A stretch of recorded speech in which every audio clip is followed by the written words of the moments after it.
So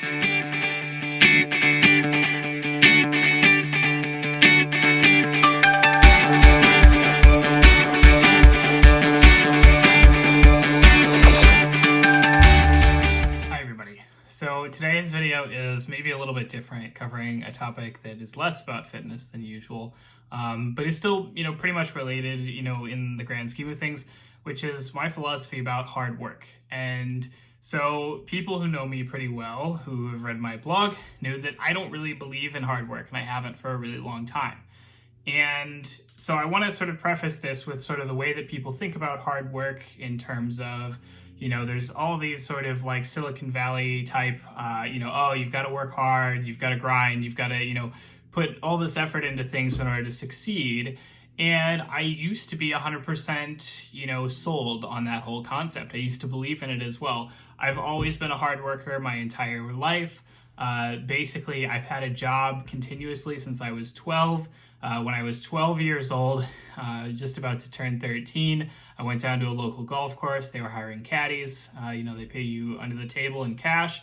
And I worked at that golf course for 10 years, straight every single summer and, also some other parts of the year. And I worked at that golf course basically until I found, a real job after I graduated from college. I've always understood work. I've always been a person who has worked hard and, and so on.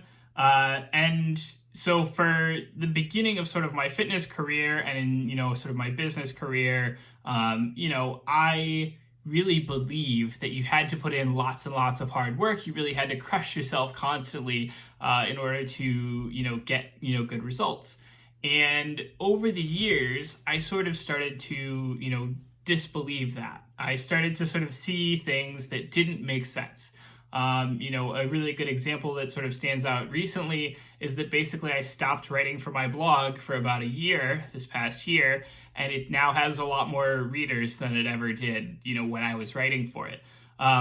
Sometimes the results of your effort come in a delayed fashion. And so if you sort of work really hard, expecting to see results very quickly, you can get frustrated when the reality is that those results come, sort of in a delayed fashion down the line, simply from putting in some effort, not from necessarily crushing yourself or, doing a ton of work. And so basically, a couple years back, I decided to do a little bit of research about the topic because I was kind of interested. And what I discovered was, in fact, that, most research shows that basically, working long hours, is not necessarily correlated with productivity. And that productivity, necessarily isn't necessarily harmed when you basically cut the amount of hours that you work. So, we have this classic saying that basically the time it takes to complete a task will basically just, grow to fill the amount of time that you've allotted for it. And I find that that's very true because when you have a certain, amount of time in mind for how long it should take to complete a task, you tend to find yourself, you goof around in the beginning, and as it gets closer and closer to the deadline, you start to then actually, step on the gas and try and finish the task so you can get it done. I also discovered basically some research that showed that basically the people who think that they are the most productive when they work really long hours are actually the people who are least productive. They tend to think that they're doing a ton of work, but the reality is that most of those hours just end up getting, absorbed into sort of, goofing around more, doing less, essential things that they wouldn't be doing if they were just, working fewer hours, getting done the important stuff and moving on.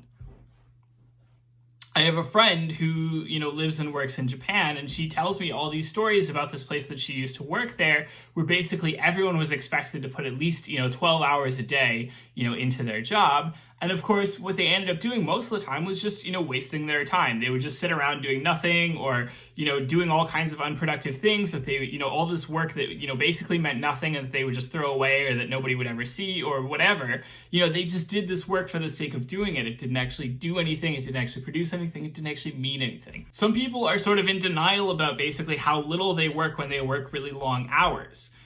Some people just like to think, oh, I'm putting in so many hours, therefore I must be doing something, right. I must be doing something, I must be producing something, even though what's really happening is that most of that time is getting absorbed into useless, side tasks or other things that are less essential. Some people are, maybe not necessarily in denial, but they are sort of they're trying to look good. They have a boss. The boss wants to see them working hard. And so they have to create this sort of expectation that they're working hard. They have to sort of give this impression that they're doing a ton of extra work that they're not actually doing. And so they're always sort of trying to hype themselves up, trying to make it sound like they've done more work than they actually have. And that, also becomes a huge problem, because then that means that other people in the same company are going to see that person. They're going to get the impression that that person works hard, and, they're going to, sort of feel this need to follow suit. They're going to need to, sort of act similarly so that they can, perceive that they are being sort of, on the same level as that guy. And interestingly, I saw the study about it that basically said that, bosses can't necessarily tell the difference between someone who's actually, doing the hard work and someone who is basically just pretending to do the hard work, or, giving off the impression that they're doing hard work, simply because sometimes you don't have the time to sort of, micromanage every single person at a company to understand exactly how they're spending their time and whether their time is being used on useful things. And so the end result is that the bosses believe that that person is working harder, even if that person, again, is just wasting a lot of time and sort of setting a bad example for everybody else in the office in terms of the amount of time that they waste. Additionally, hard work is a lot less correlated with success than most people think. I don't remember the exact numbers off the top of my head, and of course it varies from profession to profession, from skill to skill. But basically, the reality is that other factors, including basically some amount of innate talent, your circumstances, sort of the environment that you grew up in, and of course just some amount of luck or chance, all of those factors are basically going to add up to be worth a lot more than just hard work in the long run. Now, of course, that doesn't mean you can't get further by working hard. You can always get a little bit further by working hard. It's just that, for example, people think that hard work is, 100% of the results, or, something similar. Maybe it's something big like 50%, when the reality is it's probably more like 10 to 20%. And, that 10 to 20%, may or may not, be a huge difference compared to what you can get, again, basically without working hard, or with, it's just putting in sort of a token level of effort. Of course, putting in lots of hours and, working hard is also psychologically harmful. In the long run, you just won't be able to sustain that, because, it just demolishes you. I've worked long hours before. I've had jobs where I was, forced to work basically 12 or more hours a day, and, basically just constant overtime. And that was, easily the worst job that I've ever had, both physically and mentally. I got injured. I was exhausted all the time. Even on the weekends, basically I was so exhausted from working on the weekdays that I would just, completely zonk out. Like I would just, there'd be no energy left to do anything. And I would just, sort of play video games all weekend straight. And then, just go right back to work. And it just became this cycle, right? Where, everything was just slowly getting worse and worse and worse and worse. And I was, getting towards this explosion, and I just had to quit. Like I really literally had to quit and find a job that had, many fewer working hours. I literally quit a full-time job so that I could work a crappy part-time job, simply because I could afford to do so at the time, luckily. And, I just needed to get out of that job. And that was actually a really, really good move for me in the long run, because freeing up those hours in my day was actually one of the big catalysts that enabled me to focus on developing my online business and, for sort of find a healthier, sort of work-life balance, a healthier relationship with my work. It's also, of course, not just about the, the total hours that you work, but, the quality of the hours that you work. If you are putting in, really, really good effort for, say, 4 hours a day, that may be way, way, way more effort than a lot of people who work 12 plus hours a day, and they're just sort of on autopilot the whole time, or they're just sort of goofing off most of the time, or, whatever, getting constantly distracted, just exhausted, not really feeling, like they can actually get the work done. It's also a very normal thing for people to want to goof around. Like that's just the natural way that people work. People do some work, they, lose their focus, or they get distracted or something like that. They goof around for a bit. That allows them to sort of recharge mentally, and then they can turn around, get back to work, do some more work, goof around a bit more. That's sort of the natural cycle. Like that's the way that our brains want to do things. Our brains don't want to be laser focused on something for super long, and we get exhausted, we get stressed out if we are focused on something for too long. So, that's actually sort of a natural release valve. It's sort of your brain telling you like, hey, you need to take some time off. You need to rest for a few minutes. It's normal to take tiny breaks. That's a good thing, goofing off, for little periods of time, so long as you don't like let it, balloon out to become, your whole day or whatever. are actually beneficial for your productivity because, again, you're simply releasing some of that pressure that you needed to release. I think that a lot of people are not lazy. I think that laziness, yes, I've known some people who are genuinely lazy throughout their lives, right? I've known a few of those people, and that's just how they are, right? But for so many of us, we're not lazy, and we shouldn't feel bad, like as if we are lazy, because the reality is that people are often just given crappy work. Like, if you're given work that doesn't feel meaningful to you, if you're giving work, that isn't really well structured, or, it is obviously not very helpful to sort of the business or the job or whatever it is that you're working for, you don't want to do it. Like, that's just natural. Of course you wouldn't want to do crappy work. And so, sometimes it's just like you just have a crappy job. You're not lazy. It's just that your job doesn't, give you things that are meaningful to you or give you useful things to do. And, and that sucks. And that's, sort of a natural part of the way many jobs work. Like, that is just something that sucks. And, for those people, yes, like, it helps to try and find a new job. I know that that's not an easy thing, especially not, in the circumstances that we're in right now. But, it's something where, if your job really does suck and it makes you feel like crap because you don't feel like you're doing anything useful or productive, then that's a sign. That's telling you something about that kind of job and what you should be doing with your time and with your life. And of course, when we talk about other things, aside from just, productivity at your job, when we talk about learning things, when we talk about, mastering a new skill, when we talk about exercising, of course, we don't try to cram things. We're always told not to cram things. We're always told, like, hey, don't, just, do all of your studying the night before the test. Don't just, try and do one super tough workout a month and, just work out for a day straight and then, just be, totally demolished for a week afterwards and so on. That's not how our bodies adapt. That's not how we learn things. How we learn things, how we adapt is by small, consistent levels of effort over time that are high quality and, maybe don't necessarily take a ton of time, but that repeated effort sort of ingrains that skill, it ingrains that pattern, it ingrains that memory, and your body adapts to, whatever that stress is that's placed on it. We learn best with consistent good practice. We don't learn best by sort of cramming a bunch of stuff into a short period of time and then hoping that it sticks. Likewise, a good workout is not necessarily the workout that is the hardest, kind of workout that you've ever seen. Again, it's not like a no pain, no gain sort of situation. The reality is that we structure our workouts in such a way that we are managing, the amount of effort that we're putting in with the amount of time that we're giving our bodies to recover from things. We're structuring workouts, intelligently in such a way that over time you're able to put in consistent effort. Your body is able to adapt and recover in between training sessions so that you can then push things further, so that you can then adapt and improve.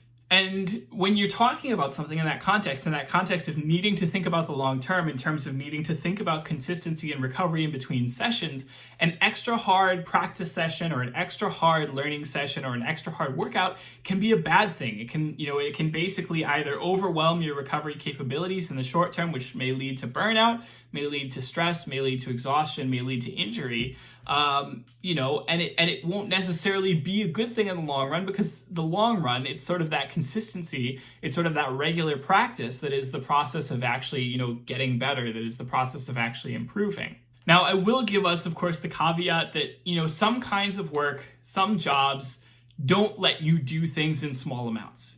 Some jobs, they're just, you're demanded large bursts of effort periodically, and that's sort of normal. Maybe you are on call for some kind of, job where, they might call you in the middle of the night where you have to wake up and, disrupt your normal sleeping patterns and, go out and do something because you're needed sort of on that, on demand basis. You're needed as, to show up in, some sort of emergency. Some jobs, there's just there's just a large quantity of things that needs to, get done. And you don't necessarily have the option to basically just say, I want to do less of that, or, I want to spread that out more, in my time. That's, that some jobs are just structured that way.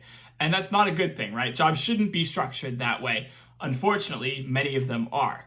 So, it's not necessarily something that you can always avoid, but I would recommend that you try to avoid it as much as possible. Try to avoid those kinds of jobs because those are not good jobs. They are not structured well. They are not structured for your long-term benefit. They are not structured for your long-term success. I've had a lot of jobs over the years. I've had jobs where I was supposed, I had to work a ton of hours. I've had jobs, on the other end of things where there was basically no real effort required. And, basically a lot of the job involved making up fake busy work to do so that, so that the bosses could feel as if they weren't just paying you to do nothing and not just paying you to sit around. Particularly some jobs in gyms, basically all you really do is sit around at a desk, and you have to be there to sort of help out whenever, gym members come in, and you need to be able to help out if they have any membership issues. But if they're not, then you're just sitting there at the desk, right? And you're not really doing anything. And it's the same thing with a lot of different jobs.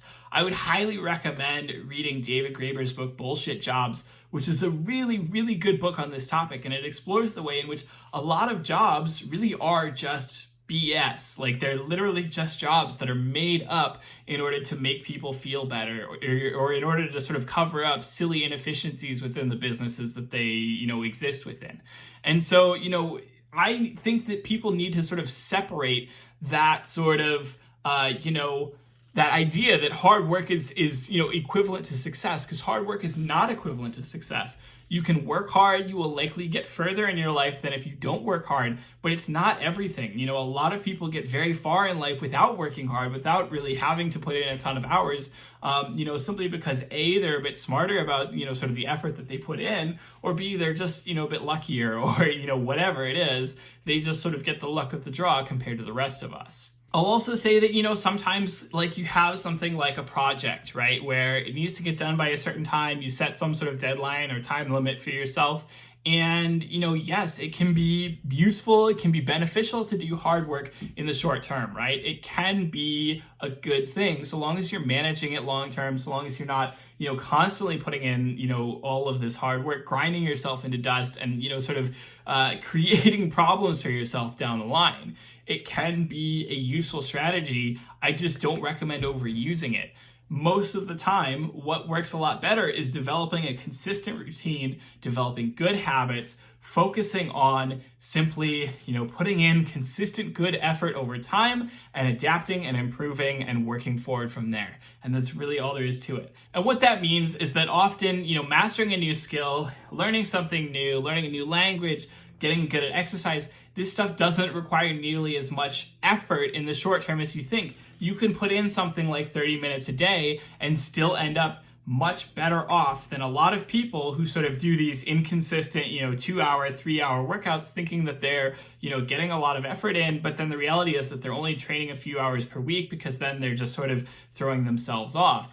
Versus, I know plenty of clients, I know plenty of people who are honest about the fact that they can't put in a ton of time per day. They put in maybe 20, 30 minutes a day. They still get better results than people who put in a lot more hours, simply because they have that consistency and simply because they are realistic and they stick with it in the long term. So at the end of the day, I don't necessarily have anything against hard work per se. I do think that you need to be smart about it. You need to be smart about the way that you structure your work. You do need to, understand the way that it works and understand that hard work is not the solution for everything. Hard work will not solve all of your problems. Hard work is not going to, instantly transform you into, the biggest bodybuilder or the smartest person in the room or whatever. However, consistent, good quality work, tends to win out in the long run. I always recommend thinking in the long term. Thinking in the long term is going to be way better for you than, thinking in the short term, burning out, putting in way too much effort, and just sort of, not really seeing the results that you're looking for.